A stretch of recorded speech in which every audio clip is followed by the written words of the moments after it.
Good morning. Today is Monday, March 28th, and it's a white day. Students in Chef Hale's Introduction to Culinary classes, please check your STJ Labs email for your class location this week. Happy Monday, math team. Today, we will host the final round of the New England Math League competition at 3:30 in Fuller Basement. Congratulations to Alice Nelson, Sarah Pennypacker, and Madison Wilson. Their one-act plays have been selected for special recognition at the Vermont Young Playwrights Festival in Burlington on May 17th. C.C. Sweeney's play has been selected as an alternate. The creative writing classes will be attending performances and workshops on that day to celebrate all of their work writing plays this semester. Many of the students' plays will be performed by the acting classes in the weeks to come, right here on campus, so there will be an opportunity for other students to watch too. Congratulations to the playwrights. Scholars Bowl traveled to Montpelier on Saturday for the second day of state competition. The team defeated BFA Fairfax and moved on to compete with higher-ranked Burlington. They lost in a hard-fought and high-scoring match. Practice will continue, so come by on Fridays for competition and cookies. New members always welcome. Congratulations to senior captain C.C. Sweeney and juniors Annika Shari, Nico Sipples, Theodora Montague, and Nathan Lanzini. This is it, the final showdown of March Book Madness. Percy Jackson faces off with One of Us is Lying in Center Court, also known as the Library. Which beloved book will still be standing on March 31st? It's up to you. Vote in person or fill out the online ballot by the end of the day Wednesday, or simply email your vote to library@stjlabs.com. Happy birthday today to Riley Acox, and a special happy birthday to Isaiah Woodward from the Morris Advisory. Happy birthday. Thank you. Have a great day.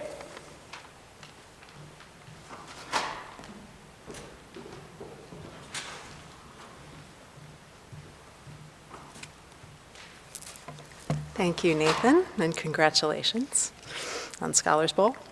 I have a late announcement. Academy Theater Mamma Mia rehearsal is going to be in the Black Box and Band Room at 3:30 p.m. today. And another message from Ms. Valdez, who holds the stop sign at the crosswalk to help you get across safely. She's hoping that folks can be more aware of looking at their phones and having in their earbuds before going across the street, because sometimes you cannot hear her say, stop. So we don't want you to get hurt. So please be a little more aware of that. So I'm so delighted that we have Profe Orozco here this morning. I just want to say a couple of things. Seriously with the snow, first of all. And you will have noticed that we are taking things a bit slower than we expected around opening up. Since we're not in chapel, I have Profe's advisory here in chapel, but not a full class, which we had been hoping to do. So, this is probably a moment where we need to accept that we don't have all the answers, and no one really does. I've been reading a lot of articles about how this is going across the country, and that's making me feel at least that we're not alone in recognizing that this is an art rather than a science of opening up. We've insisted on following the science for the duration, as has the state and the federal government, and it's been something of a mantra that we're following the science. But as people trying to make decisions about what we're going to do or not going to do, it appears that right now science isn't pointing us in any real clear direction. An article in the Atlantic Monthly that I just read about this had a comment about following the science that struck me as very sensible. Quote, "In order for this science to be followed, it has to include the science of how people interact with each other. In other words, there's got to be a science of the virus, and there's also got to be a science of society." This might be a good way to think about how we go about resetting and recalibrating our interactions with each other over the next few weeks. I think it's helpful to think of the really wide range of feelings that people have around COVID and all the things surrounding COVID, not because the medical science doesn't matter, because it truly does, but because other sciences also matter, like the science of social interaction. So there may be other kinds of science we need to follow too, if we're going to move through this particular moment together successfully, as we have to this point, like the science of credibility and belief in systems, which studies how we follow and trust sources and institutions. So I don't want to get too complicated about this, but perhaps we can think about what we're doing together now as a practice of using not just one, but a few different kinds of science to guide us. Because we're doing this together, and we've said so much about that. It's, almost ceases to mean anything, but we're doing this together. And since we are, it makes sense that the science of being together will matter to what we decide to do.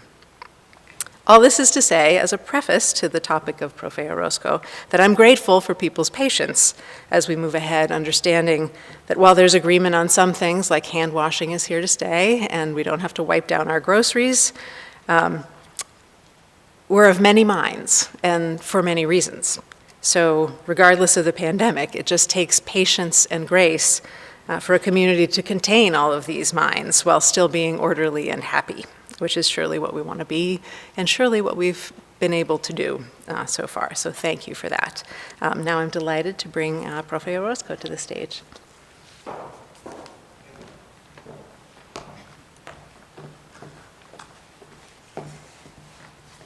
Good morning, St. Johnsbury Academy. It is an honor for me to be able to address all of you today. I want to follow up on one of my dear advisors, Moise Tune's speech last semester about gratitude. This is also a subject I feel strongly about. For those of you who are not aware, I have decided to leave St. Johnsbury Academy at the end of the school year. This decision was difficult for me because of how I feel about our school, our community, and especially all of you, our students. I will be leaving the school and the work I have grown to love, a really wonderful school that welcomed me more than 16 years ago, a young teacher from Colombia without any experience, but eager to learn and begin a new adventure at the Academy. Thank you, special thank you to Tom Lovett, Roberto Abele, and my dear friend Melissa Jenkins for believing in me and encouraging me to embark on this journey. I was fluent in my native language, Spanish, of course, but my English was limited. Yes, way more than it is now. However, I have always felt supported. No matter what idea I brought, the Academy embraced it and it helped me to make it happen.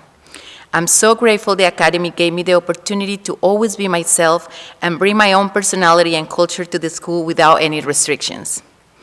The experience I've had through my years at the Academy are countless, both inside and outside my classroom, our school activities, our festival, the Spanish Club, and our international travel to those amazing Spanish-speaking countries were very important learning opportunities for me and my students.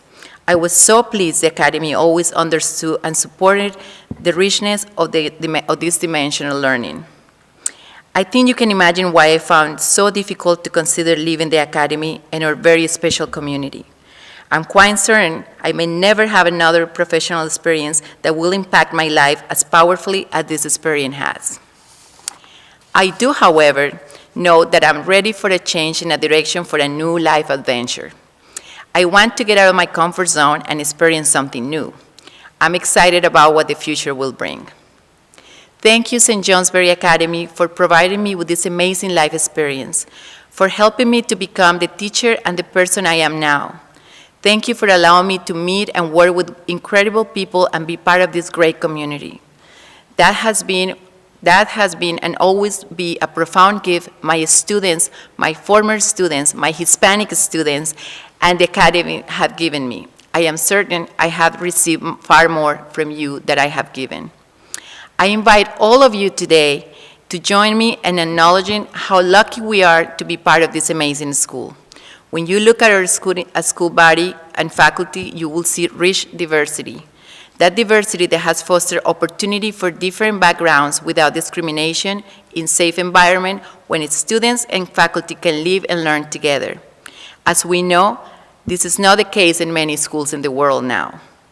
We should appreciate and be proud of what we have always and what we had always here at our school. I'm leaving my job feeling forever grateful I found St. Johnsbury Academy. Gracias a todos mis niños y mis compañeros, los llevaré siempre en mi corazón. Thank you.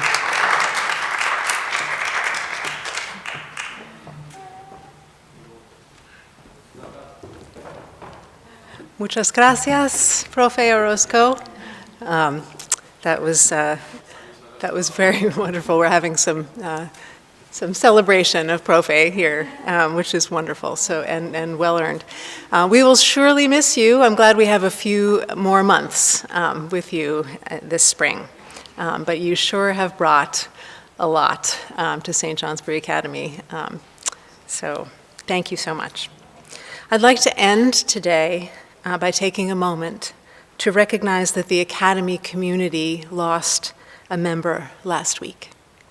Custodian and alumnus of the class of 1997, Jeremiah March, passed away. Jeremiah's loss touches so many people here and in the wider Academy community, who will miss his sly sense of humor and working alongside him. The feeling of loss was even more profound when we learned of Jeremiah's death on the 10th anniversary of the death of Academy faculty member Melissa Jenkins, who is the Academy faculty member who brought Profe Orozco to us. I was not lucky enough to know her. She's missed by so many whose lives she touched.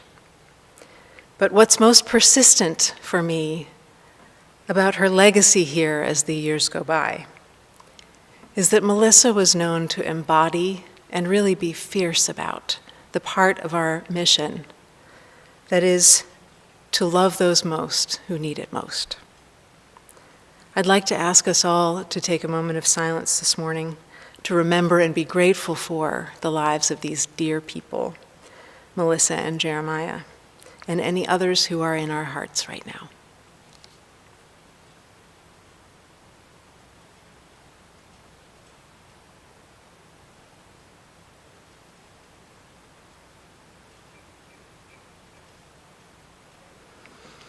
Thank you. Please be kind to each other today, this week, and always. See you Wednesday.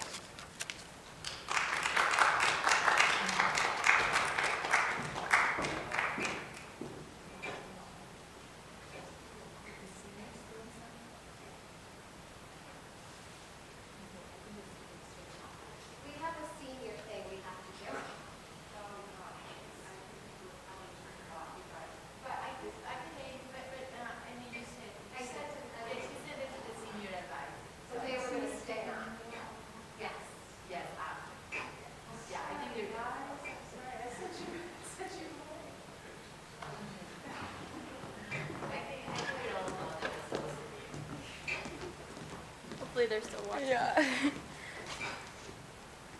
Hi, I'm Rose. I'm Camille.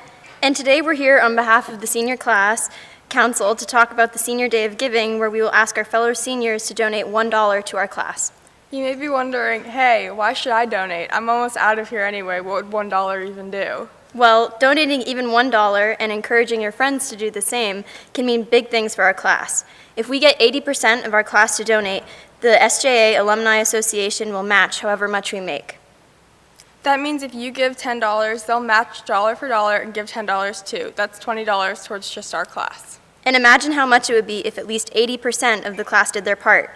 Amount of money doesn't matter to reach the threshold, but the amount of donors, that means us students, does. All of this money will go towards the things that we want, like a great gift to give to the school and an amazing prom. Plus, you don't even need cash. Miss Angel will send an announcement on the Canvas page with the right Venmo account, so it'll be easy as opening an app and sending $1. And if you donate, you'll get your name featured in the Hilltopper magazine, along with other donors for the school. But remember that the Alumni Association won't match the money we raise unless at least 80% of our class donates. And you don't have to make a large donation to be able to count towards the 80% mark. Even just a single dollar is great. So take this opportunity to help out our class by getting you and your friends to donate $1. Thank you. Thank you.